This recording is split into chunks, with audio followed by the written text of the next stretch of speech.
तो चलिए स्टार्ट करते हैं। हमारा देखिए चैप्टर नंबर 2 चल रहा है क्लास 10th का, जो कि है एसिड बेसिस एंड सॉल्ट्स। उसमें हमने लास्ट टाइम हमने पढ़ लिया था एसिड के बारे में, एसिड क्या होता है एंड बेसिस क्या होते हैं। Strong acid and weak acid के हमने एग्जाम्पल पढ़े थे, एंड बेसिस में भी same strong base and weak base का हमने एग्जाम्पल पढ़ लिए थे। एंड हमने कंसंट्रेटेड टर्म्स पढ़ी, कंसंट्रेटेड एसिड पढ़ा था एंड डाइल्यूट एसिड पढ़ा था क्या होता है, एंड और भी बहुत सारी चीजें पढ़ी थी। तो देखिए अगला जो टॉपिक है हमारा वो है इंडिकेटर्स। इंडिकेटर्स क्या होते हैं? These are the substance which changes their color, smell in different type of substances। देखिए इंडिकेटर्स क्या होता है, ये एसिड और बेस को पहचानने के लिए इस्तेमाल होते हैं, तभी इसका नाम इंडिकेटर्स है। देखिए कुछ ना, अगर इनको हम एसिड या बेस के प्रेजेंस में लाते हैं या उसके कांटेक्ट में लाते हैं तो ये कुछ ना कुछ इंडिकेट करते हैं, या तो अपनी स्मेल बढ़ा लेंगे या फिर कलर चेंज करेंगे, तो ये कुछ ना कुछ इंडिकेट करते हैं, इसलिए इसका नाम है इंडिकेटर्स। तो जो इंडिकेटर्स है हमें 3 टाइप के होते हैं, ये 3 टाइप के पढ़ने हमें, तो देख लेते हैं एक एक करके। नंबर 1 जो है हमारा वो है नेचुरल इंडिकेटर। देखिए नेचुरल इंडिकेटर क्या होता है? Those indicator found in nature in plants called natural indicators. देखिए ये जो नेचुरल इंडिकेटर होते हैं ये प्लांट्स के अंदर पाए जाते हैं, नेचर के अंदर, तो इसलिए इन्हें नेचुरल इंडिकेटर बोलते हैं।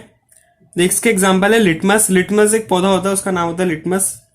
एंड टर्मरिक यानी हल्दी।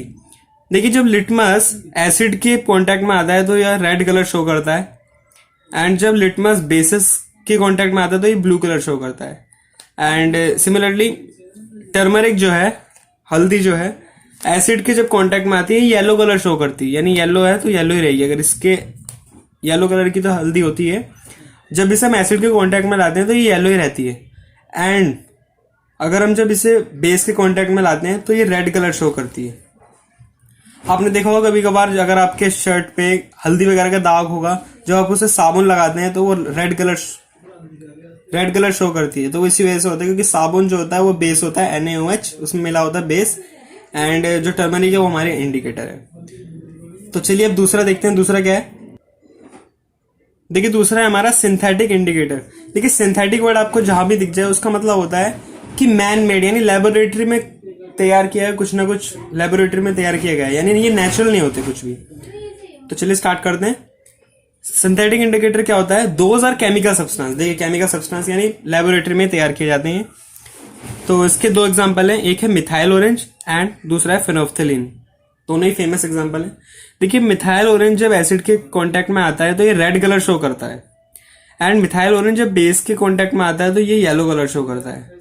तो इससे हम पता लगा देंगे कि किसी सब्सटेंस के अंदर या फिर कोई सब्सटेंस एसिड है या बेस है, या इसके अंदर एसिड है या बेस है, हम इस ऐसे पता लगा सकते हैं। एंड नेक्स्ट हमारा फेनोल्फथलीन जब एसिड के कांटेक्ट में आता है तो ये वाटर यानी कलरलेस हो जाता है, कोई कलर होता ही नहीं, कोई कलर शो नहीं करता है, एकदम पानी जैसा कलरलेस हो जाता है, इसलिए मैंने लिखा यहाँ पे। एंड जब ये बेस के कांटेक्ट में आता है फेनोल्फथलीन तो ये डार्क पिंक शो करता है कलर, यानी वॉयलेट कलर जिसे हम बोलते हैं। चलिए देखते हैं नेक्स्ट क्या है। देखिए नेक्स्ट है हमारा ओल फैक्ट्री इंडिकेटर्स। देखिए ओल फैक्ट्री का मतलब होता है कहीं ना कहीं हमारी नोज से रिलेटेड बात होने वाली है, यानी सुगंध से रिलेटेड कुछ ना कुछ बात होने वाली है। ओल फैक्ट्री इंडिकेटर्स।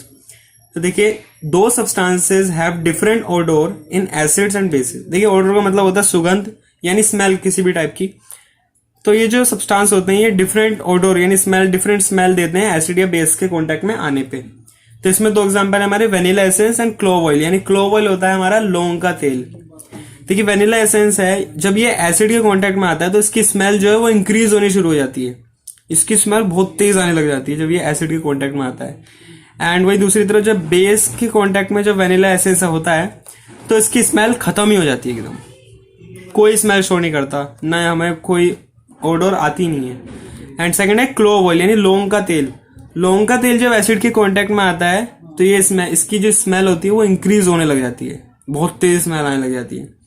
एंड जब क्लोव ऑयल जब बेस के कांटेक्ट में आता है तो इसकी स्मेल डिक्रीज होने लग जाती है, इसकी स्मेल डिक्रीज होने लग जाती है, इसकी स्मेल धीरे धीरे कम होने लग जाती है। तो ये इसकी पहचान है। अब देखते हैं नेक्स्ट क्या है। देखिए नेक्स्ट है हमारा chemical properties of acid and bases. इसमें हम अब केमिकल प्रॉपर्टीज पढ़ेंगे एसिड और बेसिस की। देखिए सबसे पहला है reaction of metal with acid. हम एसिड और बेसिस को रिएक्शन ऑफ मेटल के साथ रिएक्ट कराएंगे और देखते हैं क्या हमें मिलता है। देखिए जब किसी भी मेटल को जब हम एसिड के साथ रिएक्ट कराते हैं तो ये देखिए क्या बनता है, एसिड प्लस मेटल। एसिड के साथ कोई भी मेटल अगर रिएक्ट करेगा तो ये बनाएगा salt plus hydrogen gas. Salt घर में जो नमक होता है वो नहीं, सॉल्ट मतलब कुछ ना कुछ ये बनता है सॉल्ट। जो भी प्रोडक्ट बनेगा उसको हम सॉल्ट बोलते हैं। एसिड और मेटल मिलकर बनाते हैं सॉल्ट प्लस हाइड्रोजन गैस। जो भी बनाएंगे प्रोडक्ट और उसके साथ हाइड्रोजन गैस निकलेगी। एग्जांपल समझते हैं, तो 2HCl यानी एसिड ले लेते हैं हम 2HCl एंड मेटल ले लेते हैं हम Zn यानी जिंक। ये दोनों जब रिएक्ट करेंगे तो ये ZnCl2 ये बनाएगा salt and plus hydrogen gas, तो हमेशा बनेगी। देखिए आप ध्यान से देखिए, ये जो रिएक्शन है ये डिस्प्लेसमेंट रिएक्शन, हमने चैप्टर फर्स्ट में पढ़ा था डिस्प्लेसमेंट रिएक्शन क्या होती है। जो हाईली रिएक्टिव मेटल होता है वो लेस रिएक्टिव मेटल को डिस्प्लेस कर देता है किसी भी रिएक्शन के अंदर, तो ऐसे रिएक्शन को बोलते हैं डिस्प्लेसमेंट रिएक्शन। आपने मेरे चैप्टर फर्स्ट की वीडियो देखी होगी टाइप्स ऑफ केमिकल रिएक्शन में, तो आपने उसमें पढ़ा होगा। तो चलिए आगे बढ़ते हैं। देखिए एसिड में तो होता है ये सॉल्ट प्लस हाइड्रोजन गैस बनती है जब एसिड के साथ मेटल रिएक्ट करता है। एंड वहीं दूसरी तरफ जब बेस रिएक्ट जब करता है मेटल के साथ तो देखते क्या बनता है, बेस प्लस मेटल ये बनाता है salt plus hydrogen gas. Same जैसा एसिड के साथ रिएक्ट करता है ऐसे ही बेस के साथ भी रिएक्ट करता है।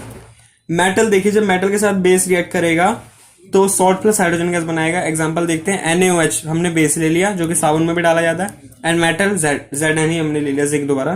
देखिए जिंक प्लस कोई भी बेस यानी NaOH जब मिलकर रिएक्ट करेंगे तो ये बनाएंगे Na2ZnO2, ये सॉल्ट बनाया प्लस हाइड्रोजन गैस तो हमेशा बनेगी। देखिए हाइड्रोजन गैस जब बनती है तो इसको टेस्ट करने के लिए एक क्वेश्चन भी आ जाता है कभी कभार एग्जाम में कि how will you test hydrogen gas in this reaction. तो देखिए टेस्ट कुछ इस तरह से होती है, ये भी इंपॉर्टेंट है। टेस्टिंग ऑफ हाइड्रोजन गैस लिख लीजिए। Hydrogen gas released can be tested by bringing burning candle near gas bubbles, it burst with pop sound. देखिए जब गैस निकलेगी कि इस ऐसे रिएक्शन में जब गैस निकलेगी हाइड्रोजन गैस, अगर हम इसके पास जलती हुई मोमबत्ती या जलती हुई माचिस की तीली ले जाएं तो ये पॉप साउंड के साथ इसके जो बबल होंगे वो फटेंगे, पॉप साउंड निकलेगी। तो ऐसे हम टेस्टिंग ऑफ हाइड्रोजन गैस कर सकते हैं, ऐसे हम टेस्ट कर सकते हैं हाइड्रोजन गैस को। आई होप आपको ये समझ आया होगा। Thank you.